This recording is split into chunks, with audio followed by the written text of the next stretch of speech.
So what is a rebuttal? I talked about this a little bit already, but rebuttal is arguing against the other team's points.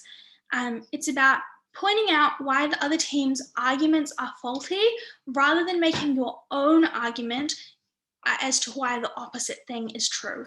Often when people begin debating, they get a lot of feedback from judges that they're not being responsive, and they find that really frustrating because they feel like they are being responsive. And normally the problem is that you are saying they told you that cats are better than dogs because cats are low maintenance, but we tell you that dogs are better than cats because they're more affectionate.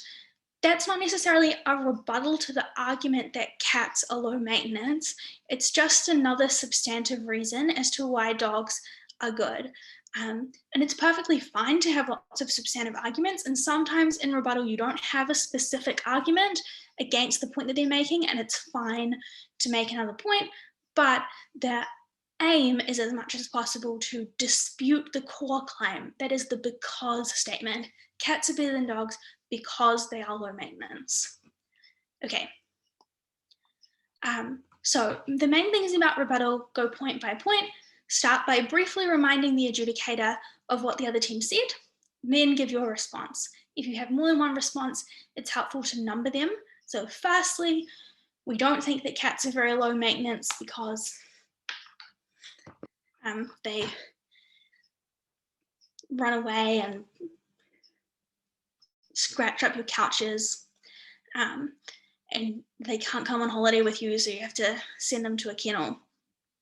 And two, even if they were low maintenance, it's not as important as having a good companion, and dogs are better companions because they're more affectionate. Okay, and then the next tip I would say is, as much as possible, try and respond to every main point. So if the other team says, we've got 2 points, the 2 points are going to be point A, point B, write it down on your piece of paper as soon as they say what the points are. And then as much as possible, every debate, try to stand up and say, here's a response to the first point, here's a response to the second point.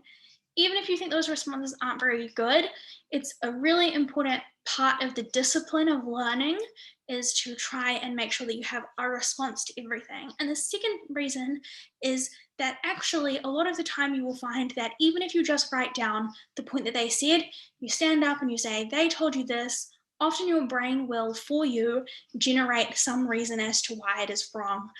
So even if you don't have anything to say, just writing down the point that they made will help you think of reasons, either as you're writing or on the spot. And I would really recommend that as much as possible, you try to do that. A note on rebuttal is that you always rebut the point and not the person. So that means that if a person says something, but they seem uncertain or they seem unsure, talking about how they seem uncertain or unsure is not a good strategy for winning the debate. It's a contest of ideas, and so you won't get very far convincing the adjudicator that your idea is better by attacking the way that somebody else speaks. But more than that, it's just a rude and unkind thing to do, and you would probably be reprimanded for attacking people for who they are or for the way that they speak. So rebut the person, not the point. Rebut the point, not the person. Okay, some tips for rebuttal. The first is one that I already told you.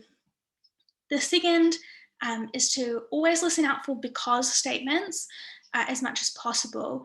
That's the thing that you really want to be rebutting, is the reasoning in the because statements. So if they say, why does that happen? And then answer that question, that's the because statement. Or if they just say, that's because, that's what you're really listening out for when you're writing rebuttal. The last tip I would give you is to focus on their best and most important points. It's really tempting when you start debating to think, they said something silly, I have a really killer response to this silly point, I feel really awesome making this argument, I feel really confident that I'm right, and so I'm going to spend heaps of time talking about it.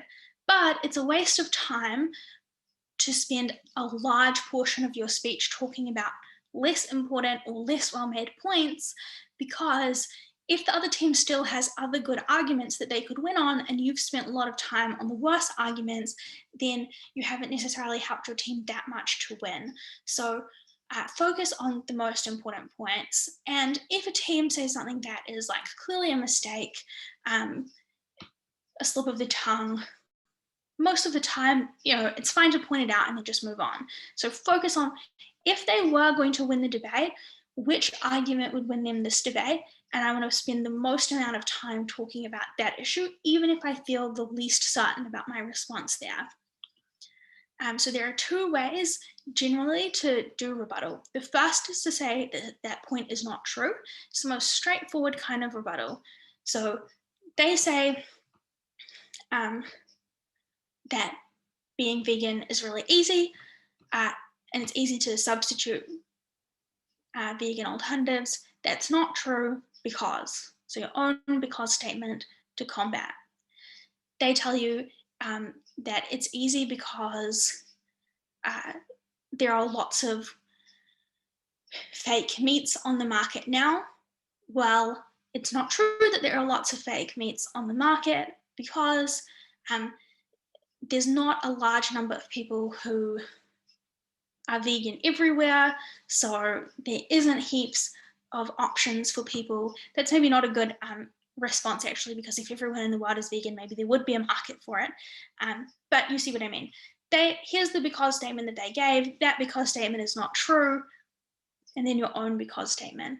So talk about the examples that they used and be really specific about which part of the statement you disagree with.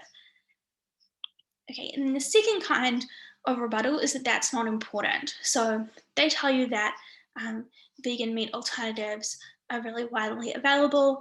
Even if that was true, it doesn't really matter, because what is more important is whether they are affordable or not.